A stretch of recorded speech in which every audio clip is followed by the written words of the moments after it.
ಇವರು ನಮ್ಮವರು.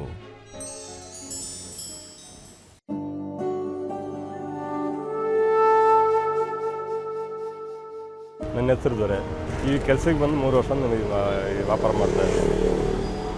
ನಮ್ಮ ಹೆಂಗಸರು ಎಲ್ಲ ಫ್ಯಾಮಿಲಿ ಊರಲ್ಲಿದ್ದಾರೆ, ಮಕ್ಕಳು ಓದ್ತಾ ಇದ್ದಾರೆ.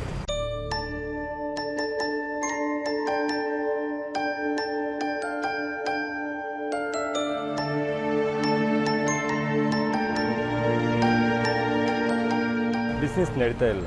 ಈ 500 ರೂಪಾಯಿ 1000 ರೂಪಾಯಿ ಸ್ಟಾಪ್ ಮಾಡಿಬಿಟ್ರು, ಬಿಸ್ನೆಸ್ ನಡೀತಾ ಇಲ್ಲ. 200 ರೂಪಾಯಿಗೆ ತೊಗೊಂಡ್ರೆ 2000 ರೂಪಾಯಿ ಕೊಡ್ತಾರೆ. 2000 ರೂಪಾಯಿಗೆ ನಾವು 1800 ರೂಪಾಯಿ ಎಲ್ಲೇನು ಚೇಂಜ್ ಕೊಡೋದು?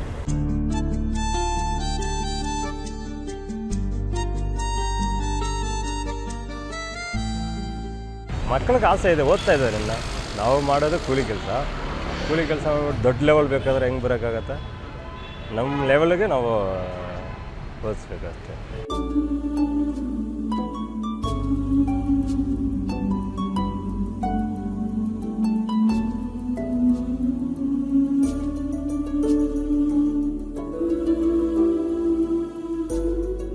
ದಿನಕ್ಕೆ ಏನು ನಮಗೆ ಇಲ್ಲಾದರೂ ಒಂದು 500 ರೂಪಾಯಿ ಸಿಗುತ್ತೆ. ತಿಂಡಿ ತಿನ್ಕೊಂಡು ಮನೆಯಲ್ಲಿ ತಿಂಡಿ ತಿನ್ಕೊಂಡು 9 ಗಂಟೆ ಹೊರತು ಬರ್ತೀವಿ. ಮಧ್ಯಾಹ್ನ 2 ಗಂಟೆ ಗಂಟ ಲೈನ್ ಮೇಲೆ ಹೋಗ್ತೀವಿ.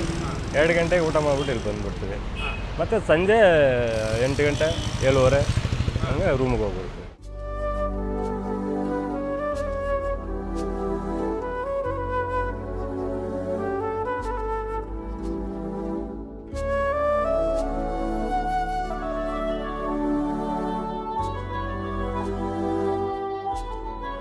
ಸ್ಟಾರ್ಟ್ ಹೆಂಗಾಯ್ತಿದ್ರೆ ಮುಂದೆ ಎಲ್ಲ ವ್ಯಾಪಾರ ಮಾಡ್ತಾಯಿದ್ರಲ್ವಾ, ಇವಾಗ ಮಳೆಗೋಕೆ ಹೆಂಗೆ ತಗೊಳ್ಳೇಬೇಕಲ್ವಾ.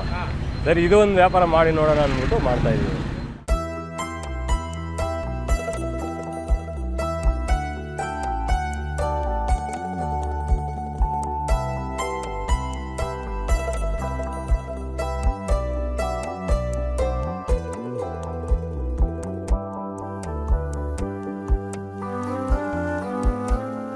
ಅಲ್ಲಿ ಇದ್ದೀರ, ಮಳೆ ಉಳಿದಿರೋ ಮಾತ್ರ ನಾವು ಹಳ್ಳಿ ಕಡೆ ಆರಾಮು ಜಮೀನಲ್ಲಿ ಏನೋ ಒಂದು ಮಾಡ್ಬೋದು.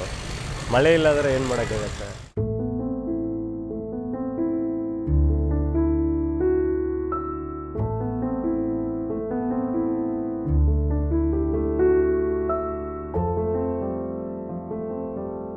ಸಂತೋಷ ನಮಗೆ ಯಾವತ್ತು ದುಡ್ಡು ಇರುತ್ತೆ ಅವತ್ತು ಸಂತೋಷ. ದುಡ್ಡಿಲ್ಲ ಅಂದರೆ ಕಷ್ಟನೇ. ಇರೋದೇ ಸಂತೋಷ ದುಡ್ಡಲ್ಲಿ.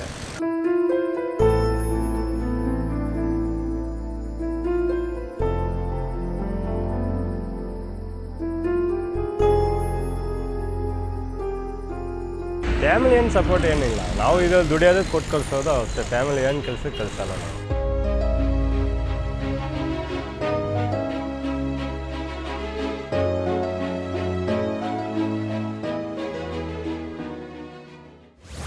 ಇವರು ನಮ್ಮವರು.